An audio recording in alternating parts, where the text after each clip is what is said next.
ഈ മറ്റൊരു വാർത്തയിലേക്ക് പോയ ഉപതെരഞ്ഞെടുപ്പ് നടക്കാനിരിക്കുന്ന പാലക്കാട് നിയമസഭാ മണ്ഡലത്തിൽ സ്ഥാനാർത്ഥി ചർച്ചകൾക്കുള്ള മുന്നൊരുക്കം തുടങ്ങി. രാഹുൽ മാങ്കൂട്ടത്തിലെ പരിഗണിക്കണമെന്ന് ഷാഫി പറമ്പിൽ ആവശ്യപ്പെടും. NDA സ്ഥാനാർത്ഥിയായി നടൻ ഉണ്ണി മുകുന്ദന് വേണ്ടി BJPയിലെ ഒരു വിഭാഗവും രംഗത്തുണ്ട്. ശോഭാ സുരേന്ദ്രനെയോ C കൃഷ്ണകുമാറിനെയോ പരിഗണിക്കുന്നതിൽ മറുവിഭാഗം എതിർപ്പുയർത്തുമെന്നുള്ളതാണ്. LDF ജനസമ്മതനായിട്ടുള്ള യുവ നേതാവിനെയാവും രംഗത്തിറക്കാൻ സാധ്യത. കഴിഞ്ഞ 2 തവണ ഷാഫി പറമ്പിൽ ജയിച്ച പാലക്കാട് നിയോജക മണ്ഡലത്തിൽ UDFൽ നിന്ന് യുവ സ്ഥാനാർത്ഥിക്കാവും ഇത്തവണയും പരിഗണന. രാഹുൽ മാങ്കൂട്ടത്തിനെ സ്ഥാനാർത്ഥിയാക്കണമെന്ന നിലപാടാവും ഷാഫി പറമ്പിൽ സ്വീകരിക്കുക. VT ബൽറാമിന്റെ പേര് പറഞ്ഞു കേൾക്കുന്നുണ്ടെങ്കിലും ഷാഫിയുടെ നിലപാടിന് നേതൃത്വം മുൻതൂക്കം നൽകിയേക്കും. AKG വിരുദ്ധ പരാമർശം നടത്തിയതിനാൽ തന്നെ CPM വോട്ടുകൾ VT ബൽറാമിന് ലഭിക്കില്ലെന്നാണ് ഷാഫി വിഭാഗത്തിന്റെ നിലപാട്.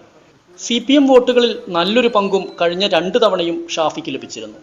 BJPയിൽ നടൻ ഉണ്ണി മുകുന്ദനെ പരിഗണിക്കാൻ സാധ്യതയേറെയാണ്. ശോഭാ സുരേന്ദ്രനോ C കൃഷ്ണകുമാറോ മത്സരിക്കുകയാണെങ്കിൽ ഉണ്ണി മുകുന്ദനോളം ജയസാധ്യതയില്ലെന്നാണ് BJPയിലെ മറുവിഭാഗം പറയുന്നത്.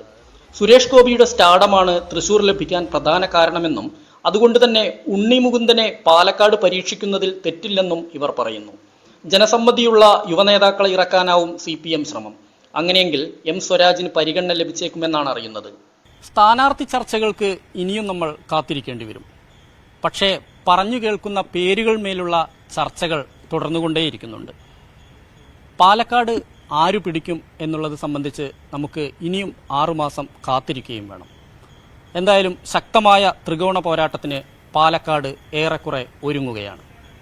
ക്യാമറാമാൻ പ്രജിത്ത് കോങ്ങാടിനൊപ്പം S Vinesh Kumar, News 18 Palakkad. VK Sreekantan ജയിച്ചാൽ ഭൂരിപക്ഷം ലഭിക്കുന്ന ഓരോ വോട്ടിനും ₹1 വെച്ച് നൽകുമെന്നായിരുന്നു പാലക്കാട് പട്ടാമ്പി തിരുവേഗപ്പുറ വിളത്തൂർ സ്വദേശി റഫീഖും ആര്യയും തമ്മിലുള്ള ബെറ്റ്. തെരഞ്ഞെടുപ്പ് കാലത്തെ ബെറ്റിൽ റഫീഖ് വാക്കുപാലിച്ചതോടെ ആര്യയ്ക്ക് കിട്ടിയത് ₹75,283.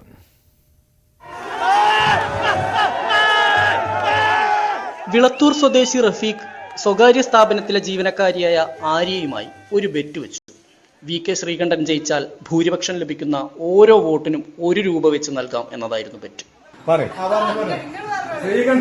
ശ്രീകണ്ഠൻ ജയിക്കുകയാണെങ്കിൽ ശ്രീകണ്ഠൻ എത്ര വോട്ട് ഭൂരിപക്ഷം വന്നാലും ₹1 വെച്ചിട്ട് ഒരു വോട്ടിന് ₹1 വെച്ചിട്ട് ഇല്ലെങ്കിൽ 1000 കണക്ക് വരും. 1000 ഒരു വോട്ടിന് ഇവന്റെ ഭൂരിപക്ഷം എങ്ങനെ വരുന്നത് അതിനനുസരിച്ച് ഓടും തരണം.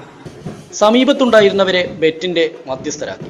ഫലം വന്നതോടെ VK ശ്രീകണ്ഠന് ലഭിച്ച 75,283 വോട്ട് ഭൂരിപക്ഷത്തിന് സമാനമായ തുക റഫീഖ് ആര്യയ്ക്ക് കൈമാറി. ഞാനും കൂടെ ഈ കടയില് കസ്റ്റമറായി വന്ന സമയത്താണ് ഇവിടെ ഇങ്ങനെ ഒരു ബെറ്റ് കണ്ടത്. ഈ ബെറ്റുമായി ബന്ധപ്പെട്ടിട്ട് എനിക്ക് അത്ര താല്പര്യമില്ല. പക്ഷെ ഞാൻ കണ്ടെന്നുള്ള പേരില് ഇവനോട് വാക്ക് പാലിക്കാൻ തയ്യാറാണെന്ന് ചോദിച്ചപ്പോ ഞാൻ വാക്ക് പാലിക്കാൻ തയ്യാറാണെന്ന് റഫീഖ് പറയുകയും ഇവള് കിട്ടി ബോധിച്ചതായിട്ട് എന്നെ അറിയിക്കുകയും ചെയ്തു. ഞാൻ ഈ സാക്ഷിയായിട്ട് ഇവിടെ ഉണ്ടായിരുന്നു. അതുകൊണ്ടാണ് ഞാൻ ഈ സംഭവത്തിൽ പങ്കെടുത്തത്. ആര്യ ജോലി ചെയ്യുന്ന സ്ഥാപനത്തിലേക്ക് സാധനങ്ങൾ എടുക്കാൻ വന്നതായിരുന്നു റഫീഖ്. ഇതിനിടെ ഉണ്ടായ രാഷ്ട്രീയ ചർച്ചകൾ ബെറ്റ് വരെ എത്തി. ആര്യയാകട്ടെ കട്ട VK ശ്രീകണ്ഠൻ ഫാനും, റഫീഖാകട്ടെ പ്രദേശത്തെ CPM പ്രവർത്തകനും, ആര്യയുടെ ഭർത്താവ് സുജീഷ് കോൺഗ്രസ് പ്രവർത്തകനും. മനം നിറഞ്ഞായിരുന്നു ആര്യയുടെ വീട്ടിലേക്കുള്ള മടക്കം. News 18 പാലക്കാട്.